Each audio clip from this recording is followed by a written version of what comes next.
عارفة تعرفي ازاي انتي بتحبي بيتك ولا لأ؟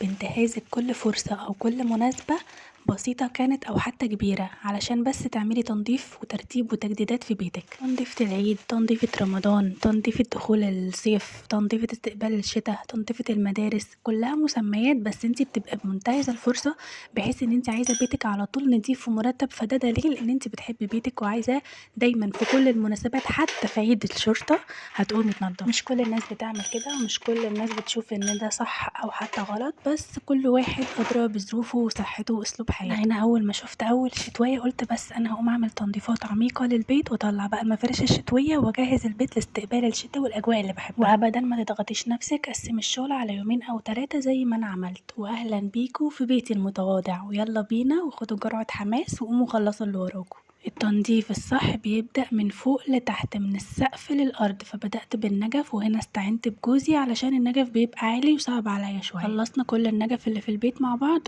وعايزة اقولكوا تنظيف النجف هو اللي حمسني ان انا اعمل تنظيفات عميقة للبيت. حسيت ان لا، النجف نضيف ما شاء الله وراجع جديد، فانا عايزة اعمل بقى تنظيفات وارتب الدنيا كلها علشان النجف بقى نضيف. فلما جوزي كان بيلمع النجف انا كنت واخدة الشبهات كلها جوه البانيو او حتى التويلت علشان ما تعملش تراب في بره، وبنضفها كده بمكنسة، اللي هي المكنسة بتاعة الجاروف دي، بمشيها كده علشان ده قماش ما ينفعش اجيب عليه ميه علشان جوه الحديد ممكن يصدي او حتى التراب ممكن يمسك اكتر، فكنت بعمله بفوطة ناشفة خالص او حتى ايد فرشة تنضفيها كده هتلاقي كل التراب نزل ورجعت جديدة. مسكت اوضة اوضة خلصتها وبدخل على اللي بعدها. بدأت بغرفتي، كنت عايزة اغير فيها اماكن السرير، قلت اغيره. وبعدين اول حاجة بدأت فيها ان انا شلت الكفر بتاع المرتبة عشان يتغسل، علشان على ما اخلص يكون هو نشف ما تعطلش وافرش الاوضه واخلصها على طول. وبعدين مسحت الحوائط كده مسحه سريعه، مش بيبقى عليها تراب كتير بس قلت بالمره. وكمان الشباك خدته تنظيفه عميقه، هو كل اسبوع بعمله بس قلت برضو كده كده هيتعمل يعني. وخلصت بقى النجف، الحيطه، الشباك كان جه دور الستاير بس انا كنت غسلها قريب فقلت لا هستنى عليها شويه علشان مش من كتر الغسيل ممكن تتبهدل. ومسحت كل الخشب، الدولاب والسرير وحتى السراحة، وبعدين رجعت السرير مكانه الجديد. بعدين بدأت أشفط كل التراب اللي على الأرض، وبعدين جاء مرحلة المسح في الآخر خالص. بحب دايما أمسح بمية سخنة علشان لو في أي حاجة لازقة وأنا مش واخدة بالي منها المية السخنة هتطلعها على طول. مية سخنة وغطا معطر وغطا معقم أو تنظيف أرضيات اللي تحبيه، بس كده مش أكتر من كده، بلاش خلطات كتير. مسحت بقى الأرض مسحة قوية جدا وسبتها متهوية لحد ما نشفت، وبعدين ابتديت بقى ارجع كل حاجة مكانها تحت السرير بالراحة كده. كل الحاجات ديت انا مسحتها ونضفتها كويس قوي ورجعتها مكانها. انا عايزه اقول لكم الحمد لله انا ما عنديش اي حاجه تحت السراير غير اللي انتوا شفتوهم دول بس. يعني مش بحب احتفظ باي حاجه ملهاش لازمه عندي، هما بس المفروشات عشان ملهاش مكان عندي في الدولاب فبحطها تحت السرير.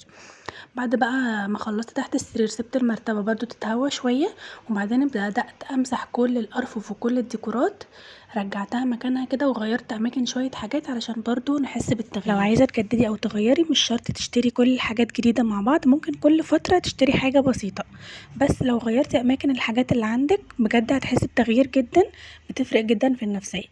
بالإنجاز ده بقى علشان نحتفل بدخول الشتا طلعت المفارش الشتوية بتاعتي ورجعت كل حاجة كده مكانها، ومع تغيير كمان أماكن الديكورات وأماكن العفش بجد بتبقى في الآخر راحة نفسية رهيبة مع التنظيف.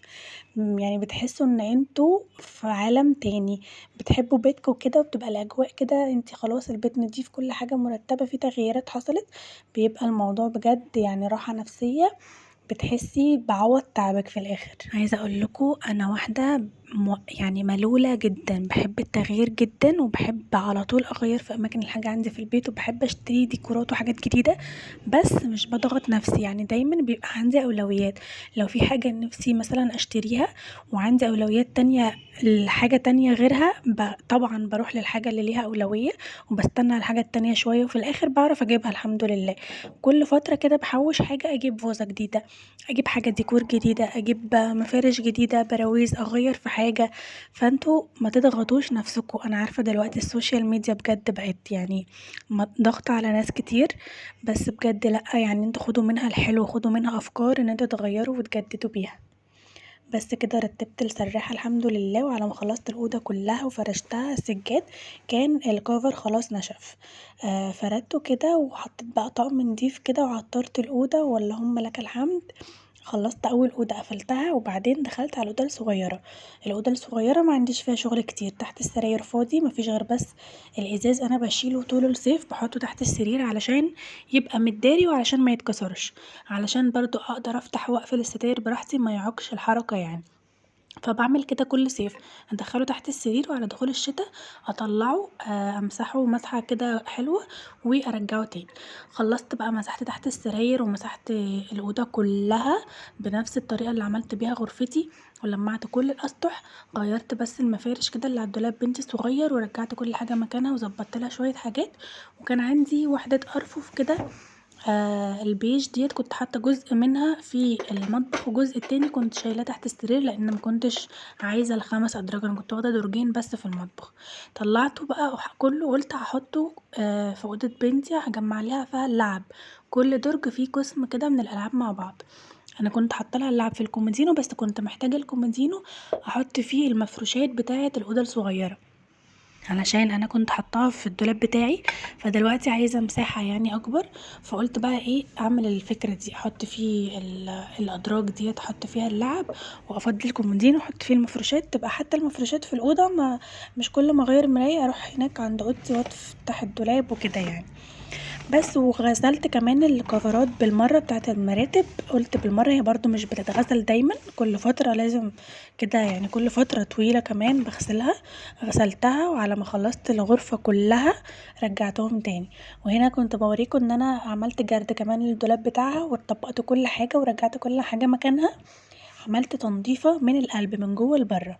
انا بقى عايزه اقول لكم لحد هنا كنت عملت الغرفتين في يوم واحد علشان هم اخدوا مني مجهود، علشان طبعا بشيل المراتب وبحرك وبنضف وبرجع كل حاجه، فاخدت مني وقت.